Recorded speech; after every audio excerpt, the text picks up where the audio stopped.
Hello guys, welcome और welcome back to my channel Komal moments. So guys, आज मैं आप लोगों को चैप्टर बायोमोलिक्यूल्स के बारे में समझाऊंगी। बेसिकली मैं टॉपिक वाइज समझाऊंगी, तो आज का टॉपिक केवल इतना है, केवल दो टॉपिक है। पहला है what is biomolecules and second है कि किसी भी लिविंग ऑर्गेनिज्म में जो ऑर्गेनिक कंपाउंड और इनऑर्गेनिक कंपाउंड प्रेजेंट होते हैं उसको कैसे एनालाइज किया जाता है। So let's start. Firstly, what is biomolecules. Biomolecules होता क्या है?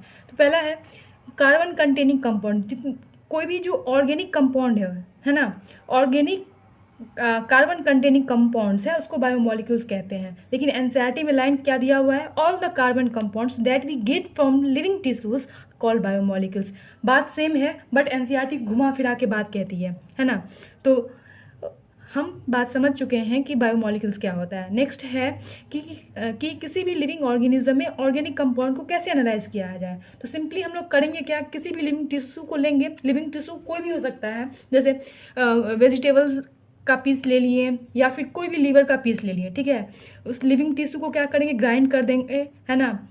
हम लोग अगर अपने लैंग्वेज में बोलें तो मोर्टार का यूज़ कर सकते हैं, है ना। और ग्राइंड करने के समय में हम लोग ट्राइक्लोरो एसिटिक एसिड को डालेंगे, ठीक है। और पीसने के बाद, है ना, ग्राइंड करने के बाद पीसने के बाद थिक स्लरी बन जाएगा। हाँ, उस थिक स्लरी को क्या करेंगे, किसी भी कॉटन क्लॉथ में या फिर चीज़ क्लॉथ से क्या करेंगे, उसको स्ट्रेन कर लेंगे। स्ट्रेन करने के बाद हमें दो पार्ट मिलेगा, एक जो कपड़े के ऊपर होगा, एक जो कपड़े के नीचे होगा, ठीक है। तो जो कपड़े के ऊपर होगा उसको रेटिनेट कहेंगे, और जो कपड़े के नीचे होगा मीन्स जो छन के बाहर निकल जाएगा उसको फिल्ट्रेट कहेंगे, ठीक है। फिल्ट्रेट को दूसरे नाम से भी जाना जाता है एसिड सॉल्यूबल पूल, ठीक है। तो साइंटिस्ट जो है वो उन्होंने पाया है कि लगभग 1000 ऑर्गेनिक कंपाउंड जो है वो एसिड सॉल्यूबल पूल के अंदर आता है, ठीक है। और रेटिनेंट को दूसरा नाम से भी जाना जाता है एसिड इनसॉल्यूबल, ठीक। और बात है कि लिविंग ऑर्गेनिज्म में इनऑर्गेनिक कंपाउंड को कैसे एनालाइज किया जाए। प्रोसेस सेम है कि लिविंग टिश्यू को लेंगे, क्योंकि हम लोग जानने की कोशिश कर रहे हैं, लिविंग ऑर्गेनिज्म में जाने की कोशिश कर रहे हैं, ठीक है। तो लिविंग टिश्यू लेंगे, फिर से वही बात, किसी भी चीज़ को लेंगे, चाहे लीफ हो, चाहे वेजिटेबल्स हो, चाहे लीवर का पीस हो, ठीक है। उस लिविंग टिश्यू को क्या करेंगे, लिविंग टिश्यू में से वाटर को इवेपोरेट कर देंगे तो ड्राई वेट बचेगा, ठीक है। अब जो ड्राई वेट बचा हुआ है उसमें आग लगा देंगे, कहने का मतलब है बर्न करेंगे, ठीक है। बर्न करने के बाद वो ऑक्सीडाइज हो जाएगा गैसियस फॉर्म में, कार्बन कंपाउंड जो है वो ऑक्सीडाइज हो जाएगा, और जो रिमेनिंग पार्ट है बचेगा उसको एस कहेंगे, और वो एस ही क्या है, इनऑर्गेनिक कंपाउंड है, ठीक है। तो हम लोग ये बात समझ चुके हैं। फिर नेक्स्ट उसके बाद जो हमें याद करने की ज़रूरत है एनसीईआरटी में, वो है टेबल।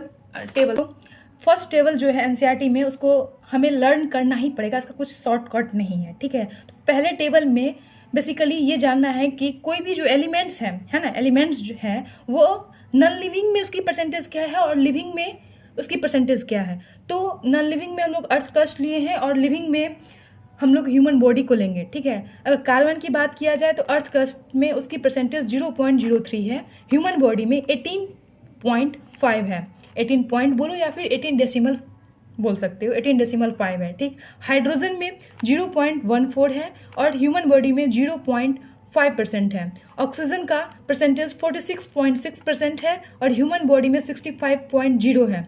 और नाइट्रोजन का अर्थ क्रस्ट में वेरी लिटिल हम लोग एनसीईआरटी में जो दिया हुआ है उसी को लेके चलेंगे, वेरी लिटिल है, और ह्यूमन बॉडी में जो परसेंटेज है वो 3.3 है। सिलिकॉन की बात करें तो अर्थ क्रस्ट में परसेंटेज है उसका 27.7% और ह्यूमन बॉडी में नेग्लिजिबल लेके चलते हैं। कैल्शियम की परसेंटेज जो है अर्थ क्रस्ट में 3.6 है और ह्यूमन बॉडी में जो परसेंटेज है वो 1.5 है।